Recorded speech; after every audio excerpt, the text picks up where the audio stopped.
দেব না ভয়, রাখবো না ভয়, তবেই হবে জয়। চলো শুরু করা যাক।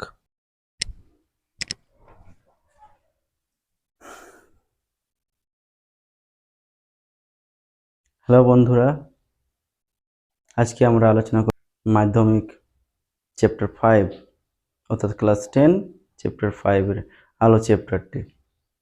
এটির সম্বন্ধে আমরা অনেকজনই কঠিন অনুভব করি, কিন্তু আসলে এটা আদৌ কঠিন নয়।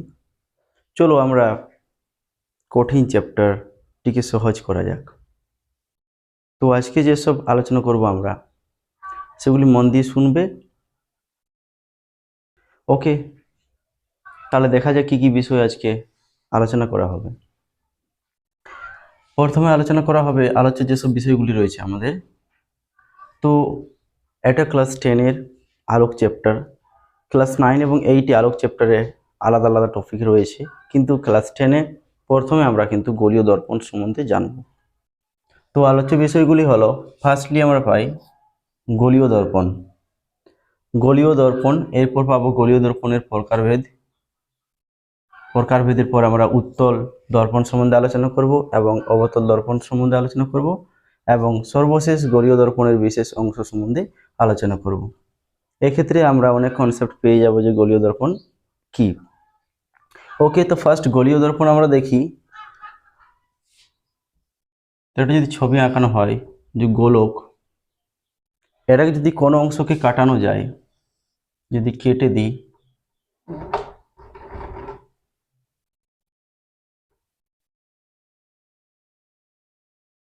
তাহলে একটি এই মতো অংশ পায়। এটি যদি স্বচ্ছ এবং চকচকে হয় তাহলে এটি লাইটকে রিফ্লেক্ট করবে অর্থাৎ প্রতিফলিত করবে। সেক্ষেত্রে আমরা এটা কি দর্পণ বলবো।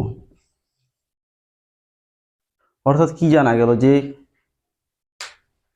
কোনো গোলকের কোনো অংশকে, ছোট্ট অংশই হোক বা বড় অংশই হোক, কোনো অংশকে যদি আমরা দর্পণ হিসেবে ব্যবহার করি তখন সেটাকে বলবো গোলীয় দর্পণ। ওকে, বোঝা গেছে?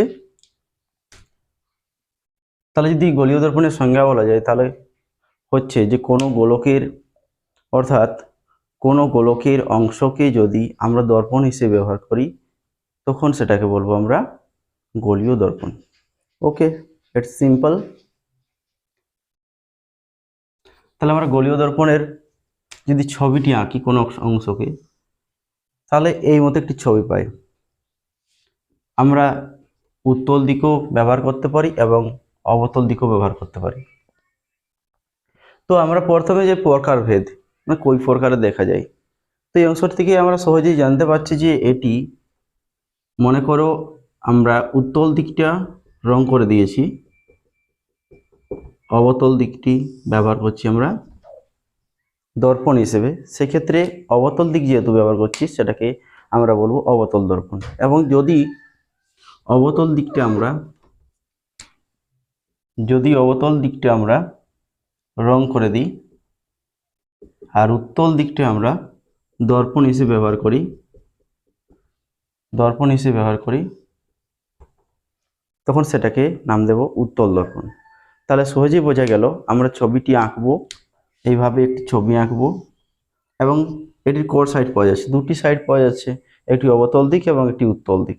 তাহলে সহজেই নামটাও জানা যাবে যে উত্তল দিক ব্যবহার করলে উত্তল দর্পণ এবং অবতল দিক ব্যবহার করলে অবতল দর্পণ বলবো। তো চলো সংজ্ঞাতে চলে যাই আমরা।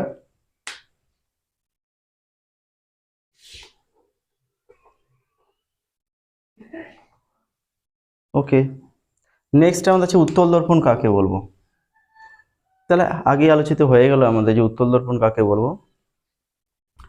তো কোনো দর্পণ যদি, গোলীয় দর্পণে যদি আমরা উত্তল দিকটি ব্যবহার করি, অর্থাৎ উত্তল দিক কোন দিকটা, এই দিকটা উত্তল দিক, উত্তল দিকটি যদি আমরা দর্পণ হিসেবে ব্যবহার করি তখন সেটাকে আমরা বলবো উত্তল দর্পণ।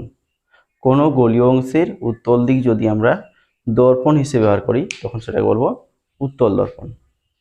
অবতল দর্পণ কোনটিকে বলবো? কোনো গোলীয় অংশের অবতল দিক যদি আমরা দর্পণ হিসেবে ব্যবহার করি তখন সেটাকে বলবো অবতল দর্পণ।